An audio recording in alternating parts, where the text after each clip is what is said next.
नमस्कार, मैं हूं दीपाली राणा। आप देख रहे हैं कल का बाजार। आपके स्टॉक रिलेटेड सवाल सब शो में हम करेंगे शामिल। आपकी ट्रेडिंग पोजीशंस हो, आपकी इन्वेस्टमेंट्स हो, स्टॉक रिलेटेड कोई भी क्वेरी हो, वो इस शो में एड्रेस करेंगे। हमारे साथ ट्रेडर और मार्केट एक्सपर्ट अमित सेठ आज मौजूद हैं आपकी क्वेरीज को आंसर करने के लिए, कल की स्ट्रैटेजीज बताने के लिए भी। लेकिन सबसे पहले आपको बताते हैं इस शो में पार्टिसिपेट करने का तरीका। अपने क्वेश्चन हमें व्हाट्सएप या फिर सोशल प्लेटफॉर्म्स के थ्रू भेज सकते हैं। व्हाट्सएप नंबर है 7045220000 या फिर आप अपने सवाल हमें लिख भेजिए सोशल मीडिया प्लेटफॉर्म्स पर भी #आज का आवाज़ लिखकर। तो ये रहा तरीका इस शो में पार्टिसिपेट करने का। अमित हमारे साथ हैं। अमित नमस्कार। पहले फटाफट से एक रिकैप लाते हैं आज के सेशन का, उसके बाद ट्रेडिंग स्ट्रैटेजी समझते हैं कल के पर्सपेक्टिव से भी। बाजार में 4 दिन की तेजी के बाद आज सुस्ती दिखाई दी। सेंसेक्स निफ्टी फ्लैट बंद हुए। निफ्टी 25,104 पर बंद हुआ। सेंसेक्स 53 पॉइंट गिरकर 82,392 पर। बैंक निफ्टी 211 पॉइंट नीचे रहा। मिड कैप स्मॉल कैप्स में हल्की बढ़त देखने को मिली आज के सेशन में। सेक्टर स्पेसिफिक देखें तो आईटी में काफ़ी अच्छी बाइंग थी। मेटल्स शाइन कर रहे थे आज के कारोबार में, वहीं रियल्टी लगार्ड थे, पीएसयू बैंक्स लगार्ड थे। संस्थागत निवेशकों के आंकड़े इंटरेस्टिंग है, वो लेकर आते हैं, जहां पर एफआईएस डीआईएस दोनों की तरफ से खरीदारी की गई है। 2301 करोड़ की खरीदारी की है एफआईएस ने, डीआईएस ने 1113 करोड़ की खरीदारी की है। तो दोनों ही इंस्टीट्यूशंस की तरफ से बाइंग हुई है। अब सवाल ये है कि कल के लिए स्ट्रैटेजी क्या होनी चाहिए, तो बताइए पहले तो क्या व्यू रहेगा कल के पर्सपेक्टिव से इंडेक्स पर, क्या अंडरस्टैंडिंग है आपके अमित? जी, good evening Deepali ma'am and good evening to all the viewers. Ma'am, अगर हम निफ्टी 50 की बात करें तो फ्राइडे के सत्र में हमने एक स्ट्रॉन्ग कैंडल देखी थी। पिछले 2 सत्रों से means yesterday and today Nifty थोड़ा सा रेस्ट कर रहा है इस लेवल्स पे। 25,100 25,150 एक इंटरमीडिएट रेजिस्टेंस है। अगर हमें इसके ऊपर क्लोजिंग बेसिस में एक क्लोज आता है 25,150 या 25,200 के ऊपर, तो आई थिंक एक नेक्स्ट राउंड ऑफ मूव यहाँ पे स्टार्ट होगा। In the meanwhile overall structure positive है। 2 दिन से थोड़ा सा निफ्टी शांत है, but any dip towards 24,900 25,000 I think is still a buying opportunity. तो डिप पे बाय करना चाहिए, ये एक स्ट्रैटेजी है। या फिर एकदम अगर कोई कंजर्वेटिव है तो ब्रेकआउट की वेट करे, that would even be a great strategy. Nifty bank की अगर बात करें तो ओवरऑल यहाँ पे 56,629 के लेवल्स हैं। फ्राइडे के सत्र में यहाँ भी हमने एक स्विंग ब्रेकआउट देखा था, but there is no follow through. कल के और आज के सत्र में एचडीएफसी बैंक ने फ्राइडे को रैली लीड की थी, but there is no follow through. तो यहाँ पे भी ओवरऑल वैसे तो स्ट्रक्चर पॉजिटिव है। अगर कोई डिप हमें मिले 56,000 की तरफ तो 200 पॉइंट के स्टॉप के साथ निफ्टी बैंक भी बाय किया जा सकता है। ओवरऑल अगर दोनों इंडेक्सेस को हम कंपेयर करें तो निफ्टी की पोजीशन अभी निफ्टी बैंक से बेटर लगेगी। स्टॉक स्पेसिफिक अप्रोच क्या रहेगी अमित? जी, मुझे जो इस समय स्टॉक पसंद आ रहा है दैट इज परसिस्टेंट सिस्टम का अगर स्टॉक देखें तो इस यहाँ पे स्ट्रक्चर काफी पॉजिटिव है। यहाँ पे एक पुलबैक जनरेट किया की मूविंग एवरेजेस से लगभग 5946 का इसका प्राइस है, और आईटी में वैसे भी ट्रैक्शन है मिड कैप आईटी में। तो इसे बाय करें। 5875 का स्टॉप लॉस रहेगा और 6100 तक के टारगेट्स रहेंगे। ओके, चलिए, तो ये रही सलाह आपके लिए। कुछ ट्रेड्स आपको रिकमेंड किए गए हैं, अकॉर्डिंगली आप स्ट्रैटेजी बना सकते हैं। Persistent system, mid cap IT में हमने बाइंग आज के कारोबार में देखी भी थी। लेकिन चलिए अब क्वेश्चंस को करते हैं शामिल। तमाम व्यूअर्स जो हमारे साथ कनेक्टेड हैं उनके सवालों को शो में लेना शुरू करते हैं। पहले व्यूअर से बातचीत करते हैं और सवाल पूछने के लिए हमारे साथ जो पहले व्यूअर मौजूद हैं वो सुकुमार हैं कोलकाता से। सुकुमार जी नमस्कार, बताइए सवाल। Good evening madam.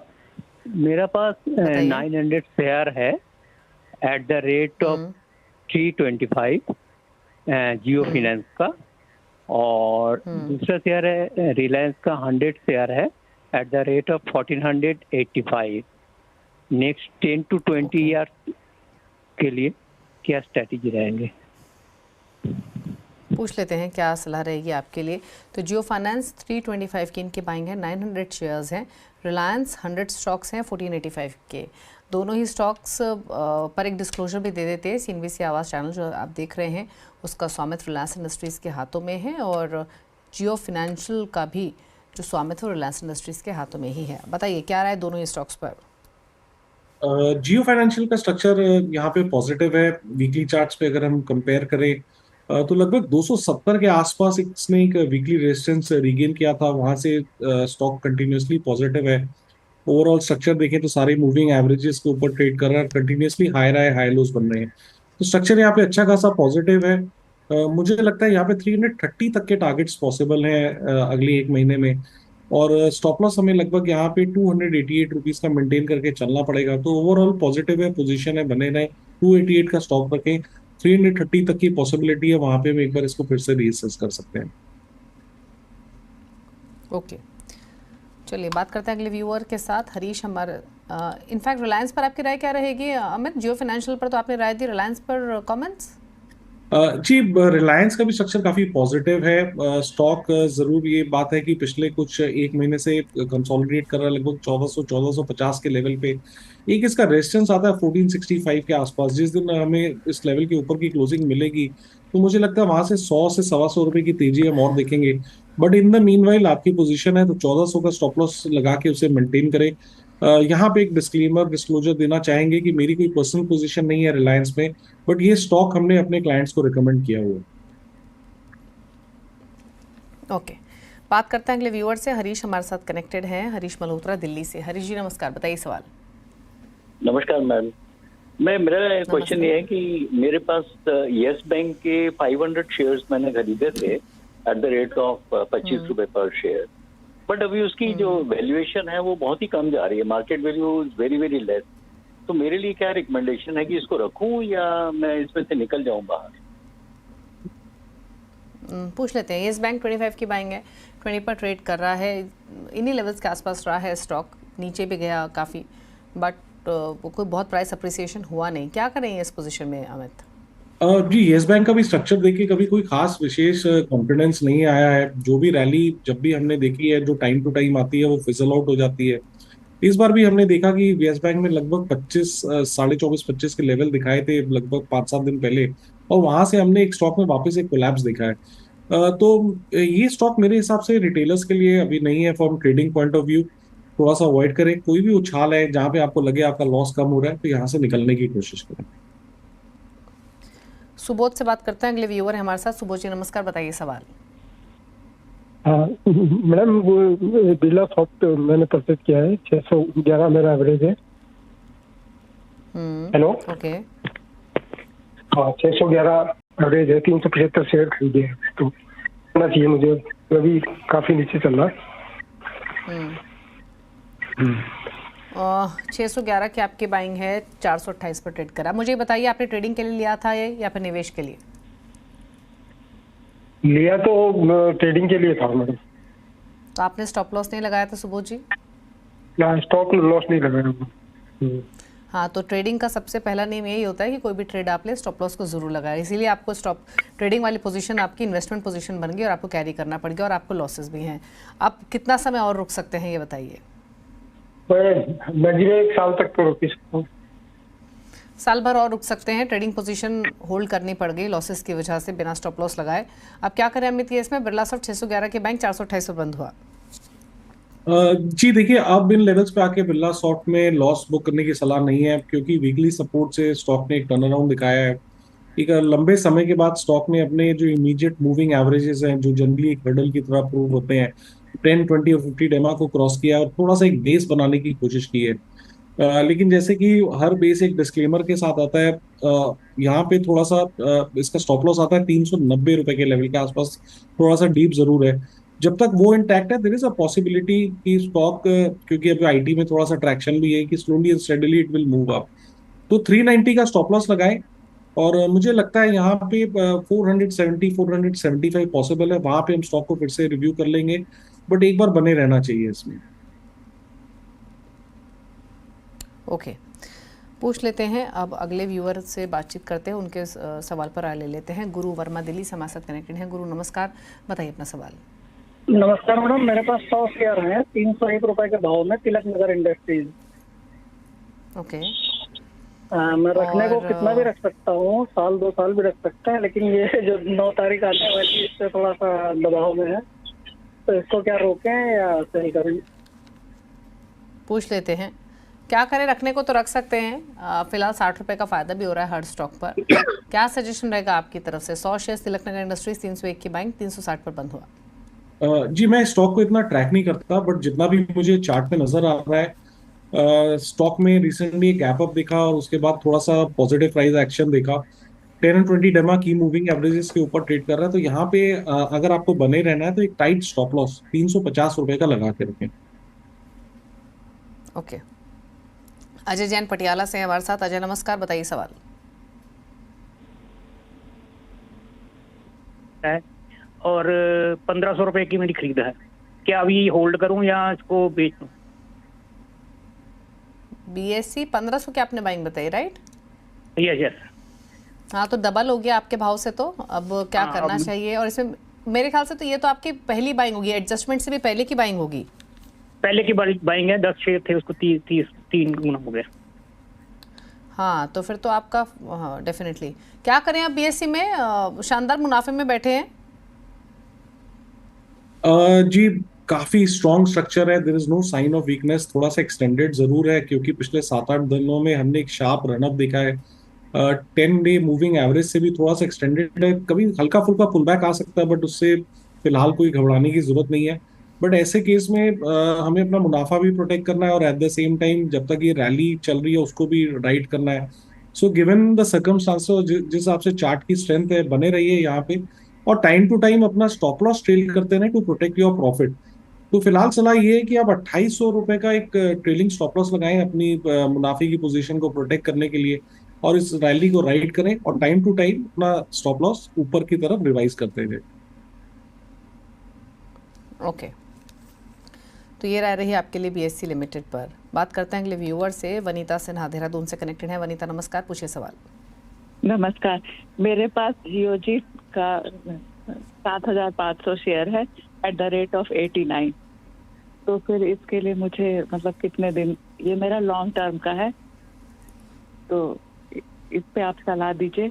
और दूसरा मेरे पास बजाज फाइनेंस है 6800 पर 415 शेयर, वो भी लॉन्ग टर्म का ही है। ओके, तो वनीता जी कमेंडेबल है आपके हाँ, होल्डिंग आपने ठीक ठाक ली हुई है दोनों स्टॉक्स में, फायदा भी आपको ठीक हो रहा है, बजाज फाइनेंस में भी और जियो फाइनेंशियल का तो कहना ही क्या। अभी और रख सकती हैं इसे? हाँ, रख सकते हैं इसको 6 महीने से 1 साल तक। ठीक है, 1 साल तक रख सकते हैं और दोनों स्टॉक्स इनके भाव से ऊपर हैं। थोड़ा मुनाफा जियोजीत ने, बजाज फाइनेंस ठीक ठाक मुनाफा दे रहा है। क्या सजेशन इनके लिए? जी, बजाज फाइनेंस के चार्ट पे पहले आते हैं। काफी बेहतरीन चार्ट है। यहाँ पे लगभग हमने ब्रेकआउट देखा था 8100 के लेवल पे और वहां से हमें कंटिन्यूअस रैली और कंटिन्यूअस हाई लोज देख रहे हैं यहाँ पे। तो काफी अच्छा स्ट्रक्चर है। हमारा लास्ट स्विंग लो लगभग 8800 के आसपास आता है। इन्वेस्टमेंट की पोजीशन है इनकी, तो 8900 का एक स्टॉप लॉस लगाएं और इस स्टॉक में बने रहने की सलाह है क्योंकि स्ट्रक्चर देख के ऐसा लगता है कि यहाँ पे अच्छी खासे हायर लेवल्स पॉसिबल हैं। सो इन द मीनवाइल एक 8900 का स्टॉप लॉस लगाएं और इसे होल्ड करें। जियोजीत की बात करें तो स्टॉक में एक अच्छा खासा करेक्शन आया। स्टॉक में ऑलमोस्ट 160 के लेवल्स 2024 सितंबर में दिखाए थे और उसके बाद ऑलमोस्ट एक करेक्शन आया जहां पे स्टॉक ऑलमोस्ट हाफ हो गया। करंटली हम देख रहे हैं कि ये स्टॉक अपने 10, 20 और 50 डेमा के ऊपर है। 200 डेमा की रेजिस्टेंस को नेगोशिएट करने की कोशिश कर रहा है। Between the two if I compare, obviously Bajaj finance is a better chart. यहाँ पे अगर आपकी होल्डिंग है तो एक स्टिक स्टॉप लॉस लगभग 84 रुपीज का लगा के रखें। ओके, सवाल लेते हैं अगला। अतुल ने भेजा एक SMS के थ्रू। 220 शेयर्स है उज्जीवन स्मॉल फाइनेंस बैंक के, 42 की इनकी बाइंग है। व्यू इनका लॉन्ग टर्म है, क्या सजेशन रहेगा लंबी अवधि के हिसाब से? 9-10 रुपए के फायदे में फिलहाल ये है। जी, रिसेंटली हमने देखा कि जितने भी ये स्मॉल बैंक्स हैं यहाँ पे एक अच्छा खासा ट्रैक्शन है और एक अच्छे खासे मूव्स देख रहे हैं। Same is the case in case of Ujjivan small finance. 48 rupees का एक गैप रेजिस्टेंस था जो स्टॉक ने फिल किया और उसके बाद हम यहाँ पे एक मूव देख रहे हैं। पिछले 2-3 दिनों के वॉल्यूम्स अच्छे हैं। तो based on the current structure 51 rupees का प्राइस है। एक 49 रुपीज 50 पैसे का स्टॉप लॉस लगाएं और इसे होल्ड करें। एक और सवाल लेंगे। स्वपन ने भेजा है अंडमान निकोबार से। 2 स्टॉक्स इनके पास, दोनों ही बैंकिंग स्पेस से। SBI है, यहाँ पर 820 की बाइंग है। ICICI बैंक है 1421 की बाइंग है। दोनों में ही क्वांटिटी ठीक ठाक है क्योंकि SBI में 537 शेयर्स लिए हुए हैं, ICICI बैंक में 934 शेयर्स। अब होराइजन तो इन्होंने मेंशन नहीं किया है। अगर लंबी अवधि का व्यू हो तो क्या सजेशन, ट्रेडिंग व्यू से लिया हो तो क्या राय रहेगी? जी, स्टेट बैंक ऑफ इंडिया अगर हम पर्टिकुलरली बात करें तो आई थिंक ये स्ट्रक्चर टेक्निकली थोड़ा अच्छा शेप अप कर रहा है। इसका एक रेजिस्टेंस लगभग 825 के पास आता है और उसके बाद 848। तो मेरे ख्याल से एक बार अगर ये 850 के ऊपर निकलेगा तो यहाँ पे एक अच्छी खासी हम तेजी देख सकते हैं जो कि लगभग इसे 940, 950 तक भी लेके जा सकती है। बट उसके लिए बहुत जरूरी है कि स्टॉक एक बार 850 के ऊपर की closing they. In the meanwhile structure देखते हुए सलाह ये है कि 800 रुपए का एक स्टिक स्टॉप लॉस लगाएं और स्टेट बैंक ऑफ इंडिया को होल्ड करें। रीजनेबल मोमेंटम है यहाँ पे, तो होल्ड करने की सलाह है with stop loss of 800 rupees. दूसरा स्टॉक इन्होंने कहा आईसीआईसीआई बैंक। यहाँ पे हमने एक अच्छी खासी रैली देखी थी, बट पिछले कुछ दिनों से हम देख रहे हैं लगभग पिछले एक महीने से कि स्टॉक थोड़ा सा स्टॉल कर रहा है, थोड़ा सा साइडवेज हो गया। वीक तो नहीं कहूंगा, लेकिन एक मोमेंटम यहाँ पे प्रेजेंट नहीं है। जब ये स्टॉक एक बार 1475 के ऊपर निकलेगा तो आई थिंक यहाँ पे एक मोमेंटम बनेगा। और आज के सत्र में हमने देखा कि 10 और 20 डेमा भी ब्रेक हुआ है, तो देर इज अ पॉसिबिलिटी कि स्टॉक एक बार थोड़ा सा 1375 1400 तक के लेवल्स तक भी पुल बैक कर सकता है। तो अगर ट्रेडिंग पोजीशन है तो निकल जाए, अगर नजरिया लॉन्ग टर्म का है, इन्वेस्टमेंट के हिसाब से बने रहने का है, तो 1350 रुपए का स्टॉप लॉस लगाए और इसको होल्ड करें। ओके, चलिए, तो ये राय रही आपके लिए, आपके पोजीशंस पर अकॉर्डिंगली आप स्ट्रैटेजी बना सकते हैं। बात करते हैं अब अगले कॉलर से, नारायण शर्मा, नरेंद्र शर्मा भोपाल से कनेक्टेड हैं। शर्मा साहब नमस्कार, बताइए सवाल। I have got Jio Finance share, 20 share at 239. What is the target price and what is the stop loss? Okay, पूछ लेते हैं क्या स्ट्रैटेजी रहेगी। तो जियो फाइनेंशियल 239 की बाइंग है, 302 पर बंद हुआ, मुनाफे में है। डिस्क्लोजर थोड़ी देर पहले हमने दिया था, रिपीट कर देते हैं। जियो फाइनेंशियल सीएमबी सेवास दोनों के पेरेंट सेम है, जो कि रिलायंस इंडस्ट्रीज हैं। अब इनके लिए क्या सजेशन जियो फाइनेंशियल पर 239 की बाइंग। एक चीज़ और बताइए नरेंद्र जी, आपने ये इन्वेस्टमेंट के लिए लिया है? हाँ, yes, रख सकते हैं और hold it for 1 year. Okay, रख सकते हैं लगभग 1 साल और। क्या सजेशन? जी, जैसे कि हमने थोड़ी देर पहले शो में जियो फाइनेंशियल डिस्कस किया था, स्ट्रक्चर काफी पॉजिटिव है। मैंने कहा था 270 के लेवल पे यहाँ पे एक ब्रेकआउट आया है, एक रेजिस्टेंस इसने रीगेन किया है और ओवरऑल स्ट्रक्चर पॉजिटिव है। मुझे लगता है यहाँ पे हायर लेवल्स पॉसिबल हैं, 330 350 तक। इन द मीनवाइल जो इसका लास्ट स्विंग लो है लगभग 283 रुपीज के आसपास, वहां पे एक स्टॉप लॉस लगा के रखे, क्योंकि इनका नजरिया लॉन्ग टर्म और इन्वेस्टमेंट का है। तो बने रहे 283 का स्टॉप लॉस लगा के रखे। ओके, चलिए, रुकने से एक साथ एक ब्रेक के लिए, लौटेंगे तो कुछ और क्वेरीज को करेंगे शामिल। जल्द वापस आते हैं। आप देख रहे हैं कल का बाजार। अमित सेठ हमारे साथ बने हुए हैं, सोशल प्लेटफॉर्म से कुछ क्वेरीज को पिक करते हैं। किशोर ने एक सवाल भेजा, सुजलॉन पर 6850 के बाइंग है, 500 शेयर्स हैं, होल्ड करें या सेल, व्यू है इनका शॉर्ट टर्म का।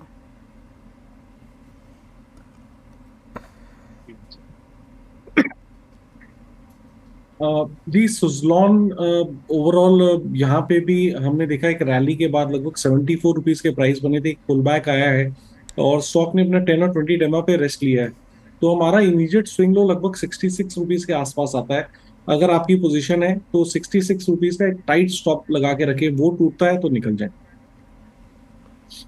भुवन का एक सवाल है टोरेंट पावर पर। इन्होंने लेवल्स तो मेंशन नहीं किए हैं, लेकिन ये राय चाहते हैं लॉन्ग टर्म के हिसाब से इस स्टॉक पर। तो टोरेंट पावर पर लॉन्ग टर्म व्यू क्या है आपका? जी, अभी टोरेंट फार्मा को हम लॉन्ग टर्म के लिए नहीं कंसिडर करेंगे, क्योंकि स्टॉक एक डाउन ट्रेंड में रहा है। अमित, हम टोरेंट पावर की बात कर रहे हैं, टोरेंट फार्मा की नहीं। आई एम सॉरी, मैं टोरेंट पावर ही बोल रहा था मुंह से। ओके, फार्मा जी जी, please please please. I am sorry, मैंने टोरेंट पावर का ही चार्ट खोला हुआ, माय मिस्टेक। ठीक है, बताइए बताइए। टोरेंट पावर की अगर बात करें तो लगभग 1451 का इसका प्राइस है। इसे हम लॉन्ग टर्म के लिए नहीं अभी कंसिडर करेंगे, क्योंकि ये स्टॉक थोड़ा सा साइडवेज हुआ है, सारे मूविंग एवरेजेस के नीचे है।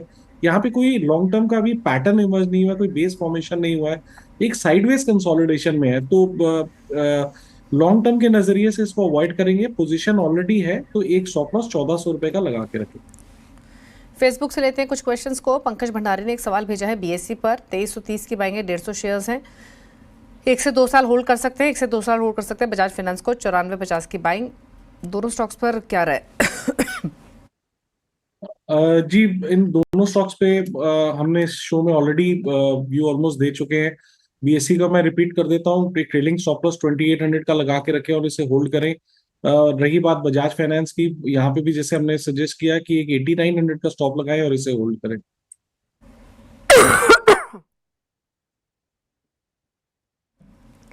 एक सवाल भेजा है विकास गौतम ने, एशियन पेंट्स पर सवाल है, क्वांटिटी मेंशन नहीं की है लेकिन प्राइस लिखा है 2500 रुपए का, क्या सजेशन? जी, this stock has been a rank underperformer. जो इसका रिजल्ट लगभग अक्टूबर महीने में खराब आया था और उसके बाद जो गैप डाउन हुआ स्टॉक रिकवर नहीं कर पाया है। रिसेंटली हमने एक रैली जरूर देखी थी, वो भी फिजल आउट कर गई। स्टॉक लगभग 2400-2500 तक के लेवल्स तक गया था और वहां से हम कंटिन्यूअस स्लाइड देख रहे हैं।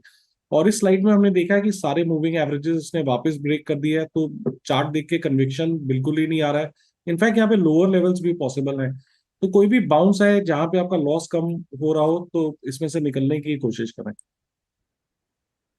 गिरधर ने सवाल भेजा है, 2 स्टॉक्स इनके पास। फेसबुक पर क्वेश्चन आया है। हुड को 1500 शेयर्स 250 के बाइंग है। एक है एनएचपीसी, यहाँ पर 2000 शेयर्स है, खरीदारी का भाव है 109। बताइए।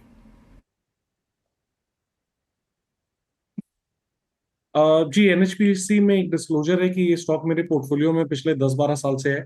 अगर एनएचपीसी की हम पर्टिकुलरली बात करें तो स्टॉक ने एक अच्छा खासा कंसोलिडेशन किया लगभग 74 और 90 के लेवल्स पे। यहाँ पे ब्रेकआउट बनेगा अगर एक बार ये स्टॉक क्लोजिंग बेसिस में एक स्ट्रॉन्ग कैंडल 93 के ऊपर बनाए, फिर एक देख सकते हैं पॉजिटिव ट्रैक्शन और positive movement. In the meanwhile एक 86 रुपीज का स्टॉप लॉस लगाए और एनएचपीसी को आप होल्ड करें। ओके, चलिए, तो होल्ड करने की सलाह है। दोनों शेयर्स ये रहा है आपके लिए। सवाल इतने करेंगे शामिल। अमित, कोई क्लोजिंग कमेंट?